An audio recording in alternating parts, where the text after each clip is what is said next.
Continuamos y lo sumamos a Alfonso Doy, como todos los días, para hablar de este procedimiento. Tiene que ver con estupefacientes, bueno, el trabajo del fiscal, el doctor Francisco Furnari.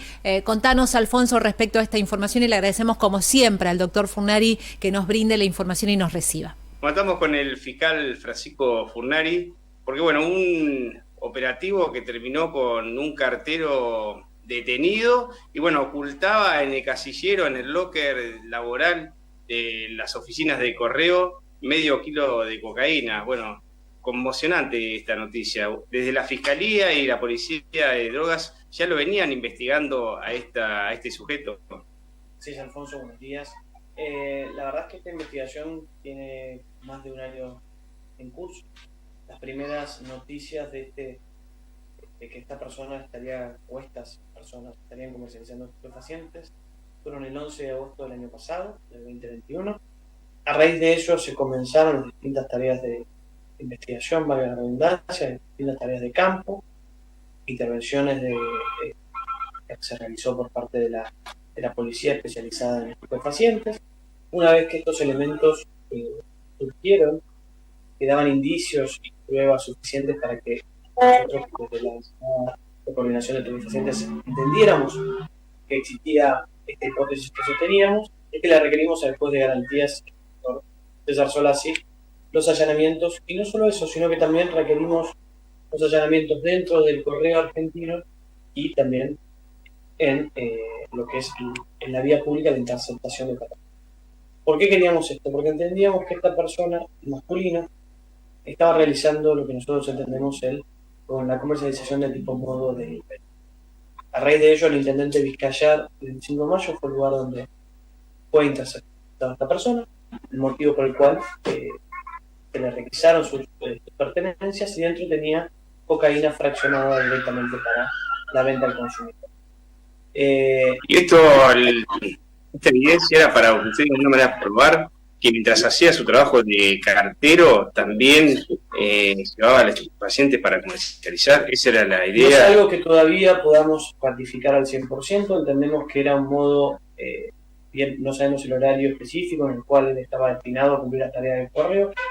No obstante ello, quiero dejar en claro que la institución nunca estuvo, me refiero al correo, no estuvo nunca por así decirlo, investigado, o sus organismos, más allá de estas dos personas que, utilizando por ahí el lugar de resguardo de sus bienes personales en el trabajo, lo aprovechaban para cometer este ilícito. Por eso que tanto a él como a su expareja, que después fue ella misma la que se entregó en la sede de la comisaría al día siguiente, el día sábado por la noche, a ellos dos que tenían acceso indistinto a recuperar locker del lugar de trabajo, porque los dos se les requirió la detención. Bueno, ¿y cómo sigue la causa? Porque, bueno, ahora los indagaron. El día sábado fue indagado el masculino, fue la persona que fue interceptada. Dentro de los domicilios pues, se allanaron, y dentro del lugar donde te hacía mención del locker se secuestraron elementos que ratificaron contundentemente la hipótesis de la Fiscalía de comercio de estupefacientes y la tenencia. Encontraron armas dentro de los domicilios, lo cual hace que estamos en la presencia.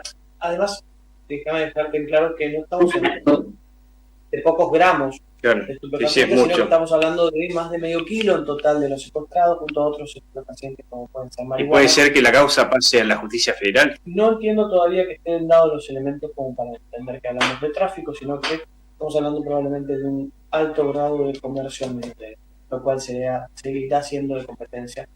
Al principio, como te digo, puede surgir de los elementos que hemos secuestrado otras cuestiones, pero hasta el momento entiendo que sigue siendo. Bueno, ahora desde un tiempo a esta parte, los procedimientos muchas veces antidrogas, cuando secuestran elementos en las viviendas de los sospechosos, se apoderan desde la Fiscalía o desde la Justicia de electrodomésticos, vehículos, porque entienden que han sido adquiridos con la venta de estupefacientes y ya los incautan para la justicia. Nosotros, no solamente eso, Alfonso, es muy buena tu pregunta, sino que en el año pasado, a través de una causa bastante grande, que fue una causa que tuvo más de 16 detenidos, posteriormente a ellos se requirieron nuevas detenciones por lo que nosotros entendíamos que era el lavado de activos.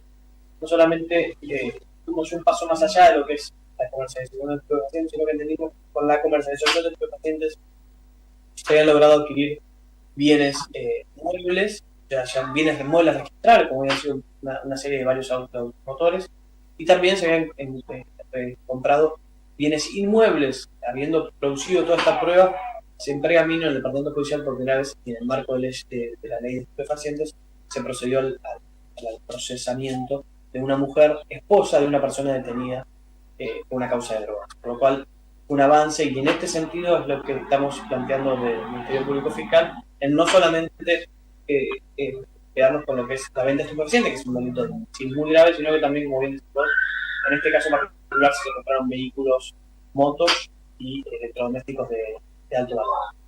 ¿Y se puede agravar a partir de lo que secuestraron, de los elementos de prueba que han incorporado a la causa, a medida que sean peritados y que sean sometidos a pericias? Sin lugar a dudas, puede suceder eso. A raíz de los secuestros de los teléfonos, de los documentos electrónicos, que pueden determinar la vinculación de estas personas con otras personas, incluso puede derivar nuevas detenciones y nuevas líneas investigativas, por lo cual entiendo que, como a diferencia de los otros delitos que se investigan, como puede ser un robo, donde terminan las investigaciones básicamente en el momento que se allanan, aquí probablemente a partir de los allanamientos y los secuestros, como siempre te cuento, pueden surgir nuevas investigaciones. Se puede llegar incluso a tu pregunta anterior, si esta causa federal, y probablemente de los teléfonos o de los electrónicos se determine que esta persona no solamente tiene un comercio de microtráfico, sino que puede hablar de un narcotráfico y también federal. Bueno, acá este caso es la etapa preliminar, el inicio de una causa.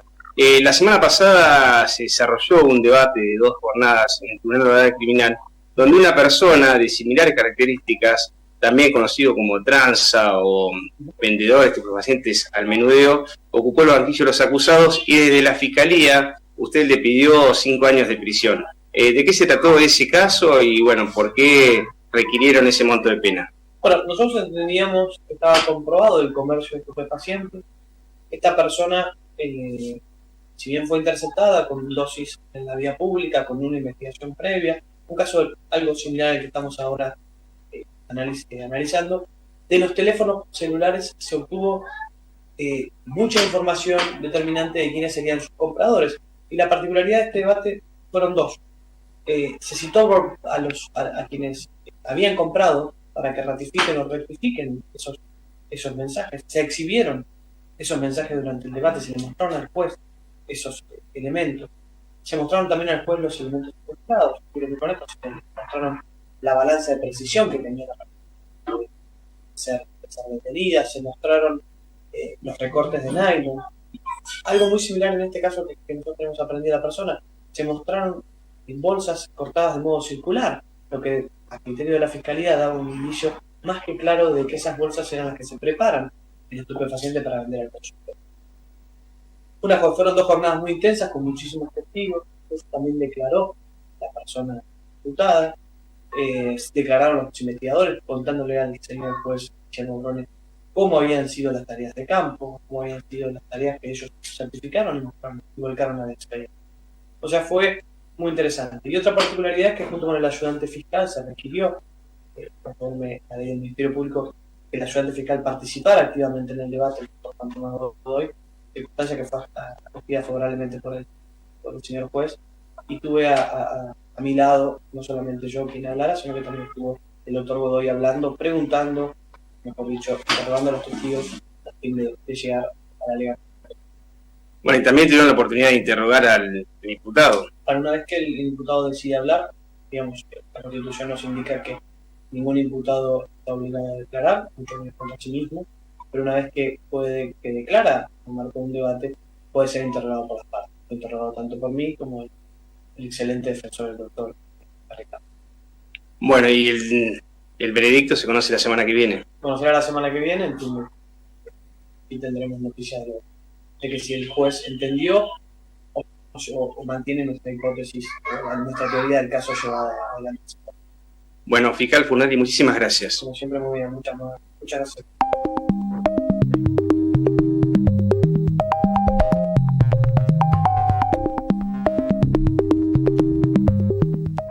¿Buscas información? www.real365.com.ar.